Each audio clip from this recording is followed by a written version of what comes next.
চুরি হওয়া গরুর মূল পাণ্ডা শনাক্ত। আশাবাড়ির যুবক শরীফ ওরফে শাকিল আহমেদ। সীমান্ত সংলগ্ন এলাকায় সাম্প্রতিক সময়ে গরু ও বাইক চুরি এবং পাচারের ঘটনা ব্যাপক হারে বেড়ে চলেছে। সেই ধারাবাহিকতায় গত সপ্তাহে বক্সনগর বিধানসভা এলাকার একাধিক গ্রাম থেকে বেশ কয়েকটি গরু ও মোটরবাইক চুরি হওয়ায় এলাকা জুড়ে চাঞ্চল্যের সৃষ্টি হয়।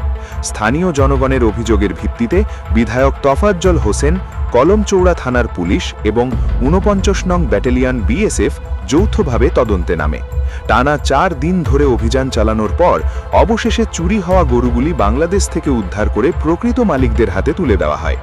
তদন্তে বেরিয়ে আসে চুরির মূল হোতাদের নাম।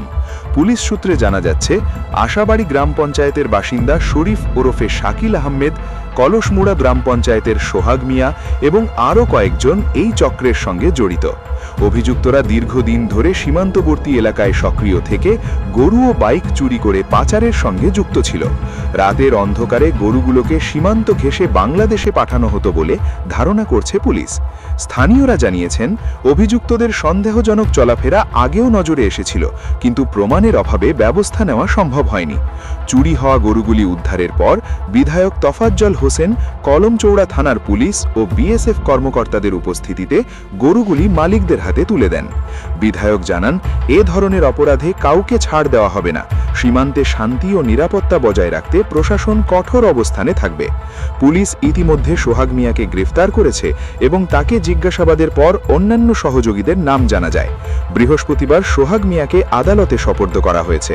বাকিরা বর্তমানে পুলিশকে চ্যালেঞ্জ জানিয়ে প্রকাশ্য দিবালোকে ঘুরে বেড়াচ্ছে বলে জানা যায়।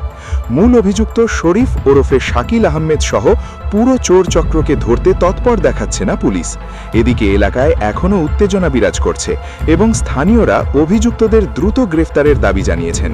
ডিডি রিপোর্ট, প্রতিবাদ নিউজ।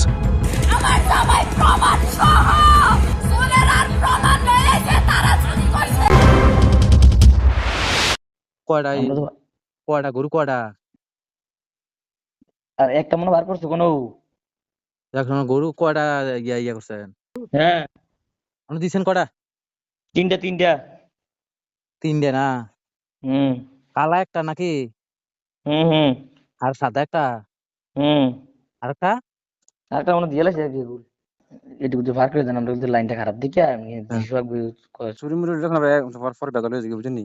আরে না মাগল আমি তো কইছি না আমি তারা ব্যবসা করে। দিচ্ছেন শুনেন না, কালাটা মনে পারিছে না সাদাটা জানেন শুনেন না? হ্যালো, হ্যাঁ সাদাটা মনে পারিছে আর কালাটা মনে বুঝিনি তো। সমস্যা নাই, বেদালে জিনিস দিলে ভাই আমি নাই, চুরি জিনিস এইসব নাই, আমরা কিনে আনি, কিনে মাল ফার করে শুধু এইসব যদি বেদালে আচ্ছা দেন এটি বার করে দেন। আচ্ছা ঠিক আছে। আপনার নামটা কিতা না? হ্যাঁ, আপনার নামটা কিতা জানি? শরীফ শরীফ নি? শরীফ ভাই। ও শরীফ শরীফ ভাই। আচ্ছা ওকে। ভাই ভাই হ্যাঁ। ভাই এবার সামনে আছে এবার আচ্ছা, এবার কত করে দিবেন এটা কইলাম ভাই। আমি কিন্তু ভাই এবার কইছি তো ২,৫০০ টাকা করে দিয়ে দেন, আর কি দিতাম, আমরা কিতা কইতাম কোন না। হুজুর না আমরা দিতে পারতাম না।